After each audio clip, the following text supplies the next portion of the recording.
Kaibigan, bago tayo magsimula, palike and subscribe po muna ako at pahit ng notification bell para ma-notify ko kayo sa lagay ng ating panahon. Maraming salamat po. Nakalabas na po ng par mga kaibigan, etong si Bagyong Hener, at ang ating minomonitor naman ngayon ay nandito sa bandang North Luzon. Eto pong si Tropical Storm or Bagyong Helen, Pusalan po international name. So muli pong namataan kaninang alas 10 po ng umaga ang lokasyon po nitong si Bagyong Helen na may layo pong 1,060 kilometers east of northeast of extreme northern Luzon.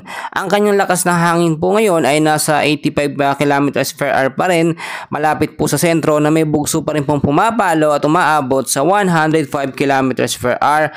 Pa northwestward pa rin po ang kilos sa bilis po na 25 kilometers per hour. So mga kaibigan, kung titignan po ninyo ay ito ilalabas or si Bagyong Helen ay lalabas pa po ng ating bansa within the next 24 hours, or in short pwede po itong lumabas na bukas po ng gabi po ng Huwebes. So maging mapagbantay tayo mga kaibigan dahil patuloy pa rin pong pinapalakas nito nga po si Bagyong Helen at ni Bagyong Hener kahit nasa labas na ng par etong ating hanging habagat.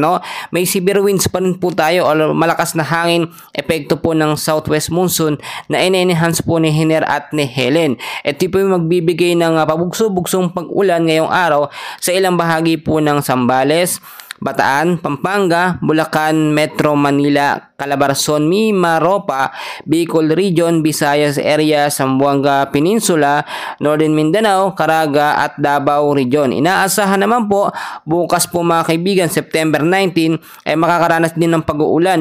Umaga pa lamang po sa hapon at sa gabi ang area po ng Ilocos Region, Isabela, Aurora, Zambales, Bataan, Metro Manila, Calabarzon, Mimaropa, Bicol Region, Western Visayas, Negros Island at Zamboanga Peninsula. So maging mapagmatsyag tayo mga kaibigan dahil nga po eto nga pong si Bagyong Helen ay posible pong makapagbuo or posibleng may mabuong cloud cluster sa loob at labas ng Philippine Area of Responsibility kung sakaling mas lumakas pa po ito from 85 to 95 kilometers per hour. Pero ayon na rin po sa pagtatala ng Pag-asa, wala pa naman po tayong na-monitor na panibagong sama po ng panahon or low pressure area na may potential pong maging bagyo mga kaibigan. Pero mga cloud cluster, normal lamang po yan mga kaibigan.